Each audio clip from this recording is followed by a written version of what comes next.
దారిన పోయే దానయ్యలందరికీ ఈ దేశం ఓ సత్రంగా మారిపోయింది. ఎవడో ఎక్కడి నుంచో వస్తాడు, ఎవరినో మాయ చేస్తాడు, అక్రమంగా పిల్లల్ని కంటాడు, సక్రమ సంతానమే అంటూ సర్టిఫికెట్లు తెచ్చుకుంటాడు. హక్కుల పేరిట అలాంటి విషనాగులకు కూడా మద్దతిచ్చే మేధావులు ఉండనే ఉన్నారు. ఆ విషనాగులకు పిల్లనాగులు రోజుకు ఎన్ని పుట్టుకొస్తున్నాయో ఇప్పుడిప్పుడే బయటకు వస్తోంది. మహారాష్ట్రలోని ఒక్క జిల్లాలోనే దాదాపు 4,000 ఫేక్ బర్త్ సర్టిఫికెట్లను రద్దు చేశారట. మరి మిగతా జిల్లాల మాట ఏంటి? మిగతా రాష్ట్రాల్లో జరుగుతున్న తతంగం ఏంటి? దేశంలో ఎన్ని పిల్లనాగులు పుట్టుకొస్తున్నాయి, ఎన్ని విషనాగులు తయారవుతున్నారు? ఈ డీటెయిల్స్ చూడండి.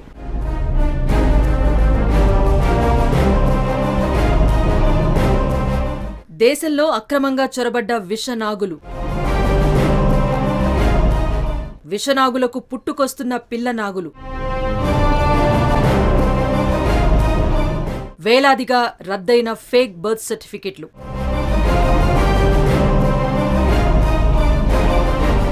మహారాష్ట్రలో చాప కింద నీరులా సాగుతున్న మరో చీకటి తతంగం బయటపడింది. ఓట్ల కోసం కక్కుర్తిపడే రాజకీయ నాయకులు మాత్రమే తమ అధికారం కోసం కక్కుర్తి పడతారు అనుకుంటే పొరపాటే. వారి ప్రభావానికి లోనయ్యో లేదంటే పైసలకు కక్కుర్తి పడో అధికారులు కూడా అడ్డదారులు తొక్కుతారు అంటే అతిశయోక్తి కాదు. అలాంటి కేసు ఇప్పుడు మహారాష్ట్రలో మరొకటి వెలుగు చూసింది. అక్రమంగా దేశంలోకొచ్చిన బంగ్లాదేశీయులు వేలాది మందికి బర్త్ సర్టిఫికెట్లు జారీ చేస్తున్నారు అంటూ మాజీ ఎంపీ కిరీటి సోమయ్య ఆరోపించటం కలకలం రేపుతోంది.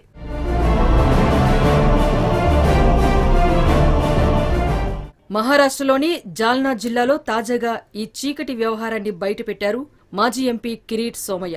జాల్నా జిల్లాలో ప్రభుత్వ అధికారులు 8,551 బర్త్ సర్టిఫికెట్లు జారీ చేశారని, అయితే అందులో చాలా వరకు ఫేక్ సర్టిఫికెట్లే ఉన్నాయని సోమయ్య ఆరోపించారు.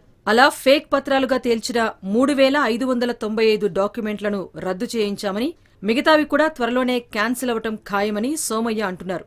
గత ప్రభుత్వ హయాంలో జాల్నా జిల్లాలో జరుగుతున్న ఈ తతంగాన్ని తాము గుర్తించామని, అప్పట్నుంచి తాము ఈ విషయంలో అధికారులను అడుగుతూనే ఉన్నామని, అయినా తమ వాదన అరణ్య రోదనగానే మారిపోయిందని అంటున్నారు సోమయ్య. ఈ విషయంలో జిల్లా కలెక్టర్ను కలిసి ఫేక్ సర్టిఫికెట్ల భరతం పడుతున్న సోమయ్య తాజాగా ఈ విషయాన్ని వెల్లడించడం విశేషం.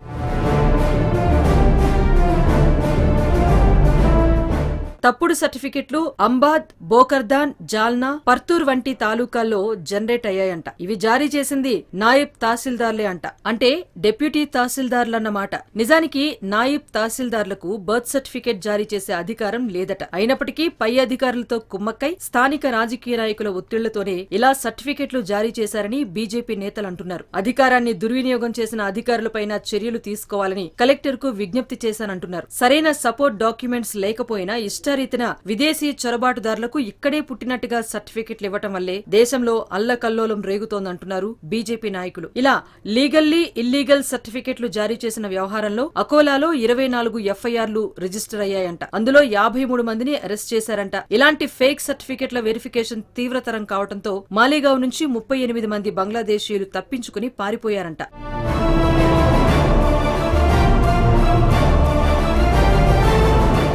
ఇటీవల నాగ్పూర్లో అకస్మాత్తుగా మొదలైన విధ్వంసకాండకు అసలు కారకులు అక్రమ బంగ్లాదేశీయులే అంటున్నారు బీజేపీ నేతలు. ఫేక్ సర్టిఫికెట్లు కలిగి ఉన్నవారే మరింతగా రెచ్చిపోయి దాడులకు పాల్పడి ఉండొచ్చని అనుమానిస్తున్నారు. ఒక్క జాల్నా జిల్లాలోనే దాదాపు 9,000 దాకా ఫేక్ బర్త్ సర్టిఫికెట్లను అధికారులు జారీ చేశారు. అంటే రాష్ట్రంలో ఉన్న మొత్తం 36 జిల్లాల్లో ఎన్ని ఫేక్ సర్టిఫికెట్లు జారీ చేసి ఉంటారు అనేది ఆందోళనకరమైన విషయం. గత ప్రభుత్వ హయాంలోనే ఇలాంటివి విపరీతంగా జరిగాయని, అక్రమ చొరబాటుదారులని ఆసరాగా ఎంచుకుని ఓటింగ్ ను ప్రభావితం చేశారని ఉద్దవ్ ఠాక్రే హయాంపై తీవ్రమైన ఆరోపణలు వినిపిస్తున్నాయి. మరి ఇలాంటి తరుణంలో ఎంతమంది అధికారులను బాధ్యులను చేస్తారు, ఇంకెంతమందిని అరెస్టు చేస్తారు అనేది ఆసక్తి రేపుతోంది.